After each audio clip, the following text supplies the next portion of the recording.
বর্তমানে বেগুন চাষ করে এ যেন এক মহাঝামেলা। তার প্রধান কারণ গাছগুলিতে প্রচুর হারে পোকার আক্রমণ, যার ফলে গাছের পাতা ছিদ্র হচ্ছে, কখনো ডোক ভেঙে দিচ্ছে, কখনো গাছের পাতাগুলি দেখতে পাচ্ছ এইভাবে কিছুটা হলদে ভাব হয়ে নষ্ট হচ্ছে। এই রকম নানান সমস্যায় কিন্তু বেগুন চাষে জর্জরিত হতে হচ্ছে। তাই বিশেষ করে আজকের ভিডিওতে আলোচনা করব বেগুন গাছের পোকা নিয়ে। যে বীজগুলো দিলে আপনি 100% কাজ পাবেন। দেখতে পাচ্ছেন আমার গাছগুলিতে এই যে পাতা ছিদ্র করছিল এবং গাছের কিন্তু ডোক ভেঙে দিচ্ছিল।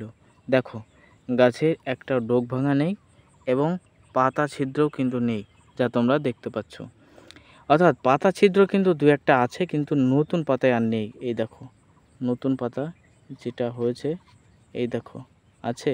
আমি কিন্তু লাইভ প্রুফ দেখাচ্ছি তোমাদের। একটা ছিদ্র থাকলে তোমরা বলবে আছে, নেই। তার প্রধান কারণ আমি বিষ স্প্রে করে দিয়েছি এবং এই বিষে আমার কিন্তু কাজ করেছে। এই দেখো দেখেছ আছে, এই পাতাটাও আছে না। তার প্রধান কারণ এখানে বিষ আমি কিন্তু স্প্রে করেছি। এবার অনেকেই বলতে পারেন, দাদা আমরাও তো বিষ দিচ্ছি, কাজ হচ্ছে না।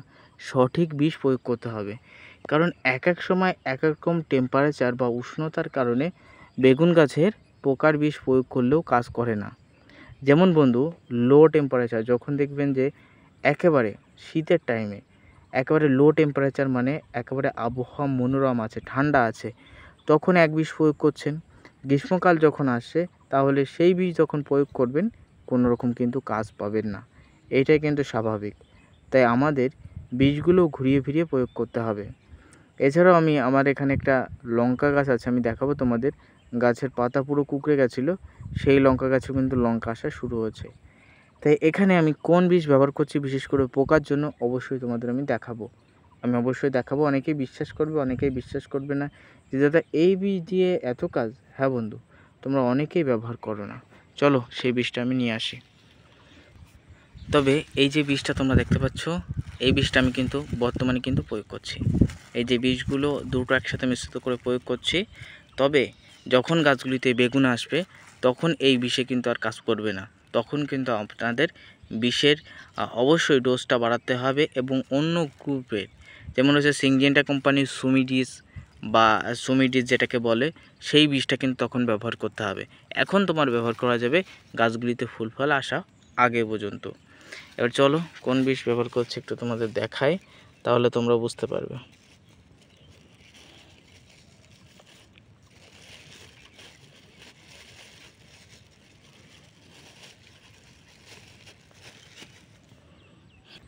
আমি এখানে ব্যবহার করছি ফল ছিদ্রকারী লেদা পোকার জন্য গাছ ছোট থাকা অবস্থায় ব্যবহার করছি প্রোপেক্স সুপার। হ্যাঁ বন্ধু, যা তোমরা দেখতে পাচ্ছ প্রোপেক্স সুপার, এর সাথে আরেকটা উপাদান এই যে দেখতে পাচ্ছ, এটা কিন্তু মেশাতেই হবে, না হলে কিন্তু কাজ হবে না। না হলে আপনি প্রোপেক্স সুপার শুধু দিয়ে যাবেন আর বলবেন দাদা প্রোপেক্স সুপার ব্যবহার করেছি কাজ পাইনি। হ্যাঁ, কাজ পাবেন না, তারও কারণ আছে, আমি রিজনগুলো বলছি। দেখো, এই প্রোপেক্স সুপার ব্যবহার করতে হবে, ইহা বিশেষ করে বেগুনের ফল ছিদ্রকারী লেদা পোকা, এমনকি বন্ধু বেগুন গাছের বিশেষ করে টিয়া পোকা, এক ধরনের পোকা দেখবেন টিয়া পোকার মতো হয়, সে পাতা খায়, শুধু পাতা খেয়ে খেয়ে গাছগুলিকে নষ্ট করে, সেই সমস্ত পোকাকে কন্ট্রোল করবে। দেখতে পাচ্ছ প্রোফেনোপক্স প্লাস সাইবারমাইথিন আছে। ব্যাপক পরিমাণে গ্যাস এবং গন্ধ, সকালের দিকে দেবেন না, বিকেলের দিকে দেওয়াই ভালো। এবার চলে আসি বন্ধু, এরপরে আমার কি আছে। এরপরে আমার কাছে রয়েছে, যা তোমরা জানো সবাই, কিন্তু অনেকেই পরিচিত অনেকে পরিচিত না। দেখো কিটাপ 50 SP, যা তোমরা দেখতে পাচ্ছ। এর গ্রুপের নামও তোমরা জানো, হাইড্রোক্লোরাইড 50% SP।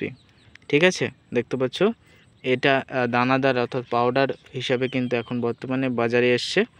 এর নানান রকম কেমিক্যাল কম্পোজিশনে কিন্তু তৈরি করেছে, তবে কিন্তু এটা হাইড্রোক্লোরাইড 50% SP রূপেই কিন্তু আছে। এটার কাজ কি? এটার কাজ হলো বিশেষ করে বেগুন গাছের ক্ষেত্রে বা চষি পোকা, বিভিন্ন ধরনের সাদামাছি বা এইটা সেটা নানান রকম পোকা, এবং এমনকি লেদা পোকাও কিন্তু ইহা কন্ট্রোল করে। তবে অবশ্যই আপনারা কিন্তু প্রোপেক্স সুপারের সাথে ইহা যদি মিশ্রিত করে প্রয়োগ করেন এবং সাদা মাছের বিষ হিসেবে স্টার 20 বা অন্য যে কোনো বিষ আপনি যদি প্রয়োগ করেন, এই তিনটে যদি একসাথে মিশ্রিত করে প্রয়োগ করেন, তাহলে বেগুন গাছের 1 নম্বরে কিন্তু আপনার জমিতে সাদা মাছি থাকবে না, 2 নম্বরে কিন্তু আমি দেখেছি ফল ছিদ্রকারী লেদা পোকাও কিন্তু কন্ট্রোল হয়ে যাবে। কিটাপ 50 প্রত্যেক 10 লিটারে মিনিমাম 10 গ্রাম ব্যবহার করতে হবে এবং তার সাথে সাথে স্টার 20 সাদা মাছির বিষ আমি ব্যবহার করি। সাদা মাছির বিষ হিসেবে প্রত্যেক 10 লিটারে মিনিমাম 15 গ্রাম ব্যবহার করি এবং আমি কিন্তু এই যে পপেক্স সুপার প্রত্যেক 10 লিটারে মিনিমাম 20 ml জলে গুলে একসাথে মিশ্রিত করে আমি ব্যবহার করি। তাতে আমার বেগুন গাছ সুস্থ এবং সবল আছে। তাই আপনারাও ব্যবহার করতে পারেন আপনাদের গাছগুলিতে, বিশেষ করে দেখবেন যে গাছের এই সমস্যা থেকে আপনি মুক্তি পাবেন। বিশেষ করে বেগুন গাছের ক্ষেত্রে কোন প্রকার বিষ আপনি ব্যবহার করবেন সেটাই কিন্তু দেখে দিলাম। তাই ভিডিও ভালো লাগলে প্লিজ লাইক, কমেন্ট, শেয়ার অবশ্যই করবেন।